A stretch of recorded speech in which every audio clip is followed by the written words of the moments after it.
Halo Sobat Kepo, pada kali ini saya akan mengulas sebuah alur cerita film yang berjudul Parasite. Film bergenre thriller dan dibalut dengan sedikit komedi ini dirilis pada tahun 2019. Disutradarai oleh Bong Joon-ho, film ini berhasil meraih penghargaan Oscar tahun 2020 pada kategori Best Picture dan berhasil mengalahkan nominasi lain seperti film The Irishman, Jojo Rabbit, Joker, Little Woman, dan lain sebagainya. Film Parasit ini menceritakan tentang sebuah keluarga miskin yang pada akhirnya seluruh anggota keluarga ini berhasil menipu sebuah keluarga kaya raya untuk bisa bekerja di rumahnya. Sebelum kita lanjut ke alur cerita lengkapnya, saya ingin mengingatkan bahwa konten ini mengandung full spoiler. Jadi disarankan untuk kamu yang belum menonton film ini secara utuh, maka alangkah baiknya kamu menonton dulu filmnya. Karena menonton film secara langsung akan memberikan kedeg-deganan ke dalam diri kita. Oke, langsung saja tanpa banyak basa-basi yang nanti keburu basi, yuk kita terjun ke alur ceritanya.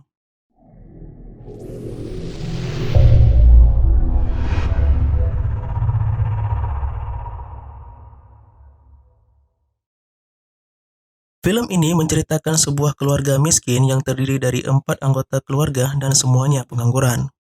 Mereka tinggal di sebuah apartemen semi-basement yang lembab serta dipenuhi banyak kecoa. Ini adalah Gi Taek, yang matanya sembab karena terlalu banyak rebahan. Ini istrinya, Chong Suk, yang sempat dimarahin petugas pizza karena salah melipat kotak pizza yang diberikan. Mereka memiliki 2 anak, satu laki-laki bernama Kiwo dan satu perempuan yang bernama Kijung. Mereka berdua sibuk mencari wifi gratisan dari tetangga hanya untuk bisa sekedar whatsappan. Meskipun serba kekurangan, keluarga ini nampaknya hidup sangat bahagia. Nah, pada suatu hari, Kiwo kedatangan temannya yang bernama Min Hyuk. Min Hyuk sendiri datang dengan membawa batu yang katanya batu itu merupakan batu pemberian dari kakeknya. Min Hyuk juga mengatakan batu itu akan membawa keberuntungan. Setelah itu, mereka berdua pun pergi keluar untuk duduk santai dan ngobrol. Min Hyuk mengatakan kalau dirinya akan pergi ke luar negeri untuk melanjutkan kuliah, sehingga dia menaruhkan les privat bahasa Inggris di rumah orang kaya yang selama ini dikerjakannya kepada Kiwo. Kiwo pun sangat senang dan menerima pekerjaan tersebut meskipun dia tidak terlalu pintar bahasa Inggris. Karena Kiwo bukan mahasiswa, maka dia meminta adiknya Kijung untuk membuat dokumen palsu dan itu berhasil. Tanpa berlama-lama, keesokan harinya, Kiwo langsung menuju ke rumah orang kaya tersebut dan di pintu depan disambut oleh pembantu yang bernama Moon Guang. Pembantu tersebut langsung memanggilkan majikannya kalau ada tamu yang datang. Rumah ini ditempati oleh satu keluarga kaya bernama Park Nathan, atau yang sering disebut Mr. Park, Yeon Gyo sebagai istrinya, dan 2 anaknya yang bernama Dahai dan Dasong.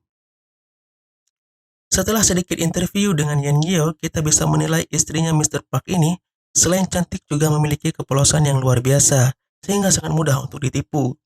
Pada hari itu, Kiwo langsung mengajar les privat bahasa Inggris kepada Dahai. Mamanya Dahai sangat suka dengan cara mengajar Kevin dan memberinya upah yang sangat banyak. Oh ya, di sini Kiwo mengubah namanya menjadi Kevin. Ketika Kevin mau pulang, Yeon curhat kepada Kevin bahwa anak sulungnya Dasong sangat suka menggambar dan juga sulit dikendalikan alias bandel. Mamanya ini juga cerita bahwa sangat sulit untuk mencarikan Dasong seorang guru seni. Bahkan selama ini, mereka sering gonta-ganti guru seni untuk Dasong. Curhatan tersebut langsung dimanfaatkan oleh Kevin. Dia menawarkan seorang guru seni yang katanya guru seni tersebut merupakan teman sepupunya yang baru saja kembali ke Korea. Pada pertemuan selanjutnya, Kevin langsung membawa guru seni tersebut yang ternyata itu adalah adiknya sendiri yang menyamar sebagai Jessica. Saat tiba di rumah, Dahai sangat cemburu melihat Kevin membawa Jessica dan dia mengira kalau Kevin naksir kepada Jessica. Kevin menyanggahnya dan mengatakan kalau dia baru saja kenal sama Jessica. Ternyata Dahai suka kepada Kevin dan Kevin pun tidak menyia-nyiakan kesempatan itu. Kapan lagi coba bisa dapat anak SMA? Dan akhirnya mereka pun melakukan adegan kasih umpan burung. Oke, kembali ke Jessica. Setelah pertemuan pertamanya dengan Dasong, anak itu menjadi sangat penurut. Entah apa yang dilakukan Jessica di kamar. Saya pun tidak tahu. Jessica menjelaskan bahwa Dasong terkena gangguan jiwa skizofrenia dan harus segera dilakukan terapi seni. Ketika mau pulang, Jessica diantar oleh supir Mr. Park. Dalam perjalanan, supir tersebut memaksa Jessica agar mau diantar sampai di rumah sehingga membuat Jessica geram. Muncullah niat jahat Jessica agar supir tersebut dipecat dengan cara meletakkan sempak basahnya di bawah jok mobil. Keesokan harinya, Mr. Park menemukan sempak tersebut. Karena dia kesal, maka dia langsung memecat supirnya itu. Jessica tahu kalau supirnya itu sudah dipecat. dan dia langsung menawarkan sopir barunya kepada mereka yang bernama Paman Kim. Paman Kim ini tidak lain adalah ayahnya sendiri. Ngeri ya guys, hampir seluruh anggota keluarga bekerja di dalam satu rumah. Paman Kim pun langsung menjadi supir keluarga itu, dan dia berhasil mengambil hati Mr. Park berkat pengetahuannya tentang jalan dan cara belok yang baik. Semua sudah memiliki pekerjaan kecuali mamanya Jessica. Jadi mereka menyusun sebuah rencana agar pembantu lamanya di rumah Mr. Park bisa dipecat. Kevin mendapatkan info dari Dahai bahwa pembantu tersebut memiliki alergi terhadap buah persik.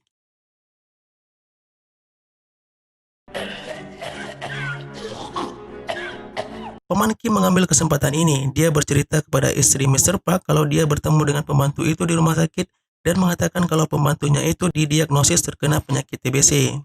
Istri Mr. Park pun langsung percaya karena ketika tiba di rumah, dia melihat pembantu itu batuk-batuk dan mengeluarkan darah.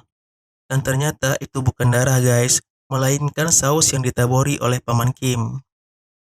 Karena pembantu lama itu sudah dipecat oleh istri Mr. Park, Paman Kim memberikan sebuah kartu nama kepada Mr. Park yang katanya itu merupakan sebuah perusahaan agensi yang menyediakan pembantu, perawat, dan semacamnya untuk orang-orang kaya. Paman Kim juga mengatakan kalau kartu itu lebih baik diberikan kepada istrinya. Tanpa berlama-lama, istri Mr. Park pun langsung menghubungi nomor agensi yang tertera di kartu tersebut dan mengatakan kalau dia butuh pembantu. Sampai di sini kalian sudah bisa nebak guys, yang jadi pembantu itu adalah istrinya Paman Kim, yang juga merupakan mama dari Kevin dan Jessica. Pada suatu hari, Dasong menyadari kalau bau Paman Kim, istrinya, dan Jessica itu sama. Padahal saat di rumah mereka telah memakai sabun yang berbeda. Mereka menyadari kalau bau ini ialah bau basement yang selama ini mereka tinggali. Pada suatu hari, keluarga Mr. Park berencana pergi berkemah ke suatu tempat untuk merayakan ulang tahun si Dasong. Mereka pun pergi dengan menggunakan mobil Range Rover guys, salah satu mobil SUV terbaik. Setelah keluarga Mr. Park pergi, Paman Kim dan keluarganya bisa menikmati semua fasilitas mewah yang ada di rumah tersebut. Mereka pun bertingkah seakan-akan rumah itu milik mereka. Mereka duduk santai di ruang keluarga sambil menikmati minuman mabuk dan sedikit kacang rebus karena kebetulan waktu itu sedang hujan.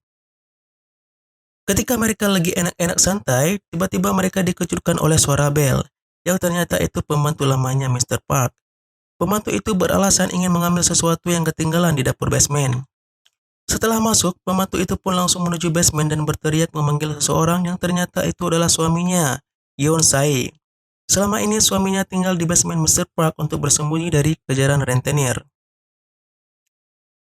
Karena mengetahui pembantu lama itu menyembunyikan suaminya selama ini di basement, maka Chung Suk berniat melaporkan mereka ke polisi.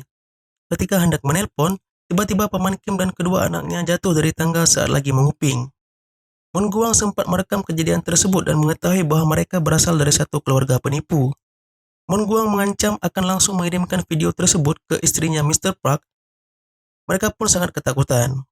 Namun saat Moon Guang lalai, mereka bergerak secepat kilat langsung menyeruduk Moon Guang dan sedikit terjadi pergulatan sehingga mereka bisa merebut HP itu dan menghapus video tadi. Ketika sedang enak bergulat, istri Mr. Park menelpon dan mengatakan bahwa mereka tidak jadi berkemah karena hujan yang sangat lebat. Mereka pun menjadi sangat panik dan segera menyeret Moon Guang dan suaminya kembali ke basement. Karena pergulatan tadi, Moon Guang pun sempat pingsan, dan ketika dia tersadar, dia pun langsung lari ke atas untuk bertemu istri Mr. Park. Ketika hampir sampai di dapur, dengan sigap, Chung Suk menendangnya ke bawah dan terguling seperti bola guys. Setelah itu Moon Guang muntah-muntah dan tak lama kemudian langsung tewas. Singkat cerita, mereka pun semua terjebak di bawah kolong meja yang ada di ruang keluarga. Saat itu, Paman Kim mendengar percakapan Mr. Park dan istrinya yang mengatakan kalau bau badannya sangat menusuk ke paru-paru. Hal ini membuatnya serasa menyimpan dendam pribadi kepada Mr. Park. Saat Mr. Park dan istrinya yang sudah tertidur, mereka pun langsung kembali ke rumahnya. Saat sampai di rumah, air hujan sudah memenuhi rumah mereka, dan Jessica pun hanya bisa duduk di atas WC yang menyemburkan taik sambil mengisap sebatang rokok. Karena rumahnya kebanjiran, terpaksa pada malam itu mereka mengungsi. Karena tidak jadi berkemah kemarin, keluarga Mr. Park pun menggantinya dengan membuat pesta kecil-kecilan di halaman rumah mereka. banyak tamu-tamu elit yang hadir pada pesta itu. Pada saat yang sama, Kevin yang sedang berada berduaan di kamar Dahai pun turun ke dapur basement dengan membawa sebuah batu pemberian dari Min Hyuk. Rencananya batu keberuntungan itu untuk membunuh suaminya Moon Guang yang masih berada di basement. Tapi naas, suaminya Moon Guang yang menyimpan dendam kepada keluarga Paman Kim mengambil batu tersebut dan melemparkannya ke atas muka Kevin. Karena merasa belum puas, dia pun mengambil sebuah pisau dan langsung menuju taman di tempat pesta. Tanpa banyak basa-basi, dia langsung menancapkan pisau tersebut tepat di dada Jessica yang membuat nyawanya tidak bisa terselamatkan. Tamu yang hadir pun menjadi panik dan mereka berlarian keluar dari rumah itu. Suaminya Moon Guang berteriak mencari Chung Sok yang telah membunuh istrinya. Mereka pun berduel, hingga akhirnya Chung Sok berhasil menusuk Gensai dengan tusuk sosis. Mr. Park yang panik meminta Paman Kim untuk melempar kunci mobilnya agar bisa membawa anaknya ke rumah sakit. Namun kunci mobil tersebut jatuh dan tertindih oleh badan Gensai. Saat Mr. Park mengambil kunci tersebut, dia tidak tahan terhadap bau badan Gensai. Paman Kim melihat hal tersebut dan merasa bahwa Mr. Park tidak bisa menghargai orang lain sehingga supirnya itu pun mengambil pisau yang dibawa Gensai langsung menikam Mr. Park di dadanya. Sejak saat itu, Paman Kim tidak pernah terlihat lagi dan polisi pun tidak berhasil melacak keberadaannya. Chung Sok dan anaknya Kiwo atau alias Kevin sempat dipenjara atas tuduhan penipuan. Setelah keluar dari penjara, mereka berdua pun kembali ke kehidupan normal. Setelah media berhenti memberitakan kejadian tragis tersebut, Kevin berjalan menaiki bukit untuk melihat rumah bekas Mr. Park dulu. Dari kejauhan dia melihat bahwa ternyata rumah itu telah ditempati oleh keluarga yang lain yang berasal dari Jerman. Kevin melihat lampu di ruang keluarga berkedip seperti sebuah kode Morse. Ia pun mencatat setiap kode tersebut dan itu adalah sebuah pesan dari ayahnya yang berada di ruang basement. Ternyata, setelah kejadian tragis tersebut, ayahnya lari dan bersembunyi di dapur basement. Setelah menerima pesan dari ayahnya, Kevin pun berniat untuk bekerja lebih keras agar pada suatu hari nanti dapat membeli rumah tersebut dan bisa berkumpul lagi bersama ayahnya. Sekian alur cerita dari film Parasit. Dalam film ini terlihat bagaimana orang yang ekonominya menengah ke bawah menggunakan segala macam cara untuk mendapatkan uang. Namun di sisi lain, film ini juga memperlihatkan bagaimana orang kaya memperlakukan orang-orang yang ekonominya berada di bawah. Dapat kita ambil kesimpulan, film ini memberi pesan kepada kita bahwa yang pertama kita harus selalu hati-hati dalam menaruh kepercayaan kepada seseorang. Dan yang kedua, tidak ada hasil yang instan untuk kita bisa sukses. Semuanya harus melalui proses. Okay guys, thanks for watching our video. If you like this video, like, comment, and subscribe. Salam kepo.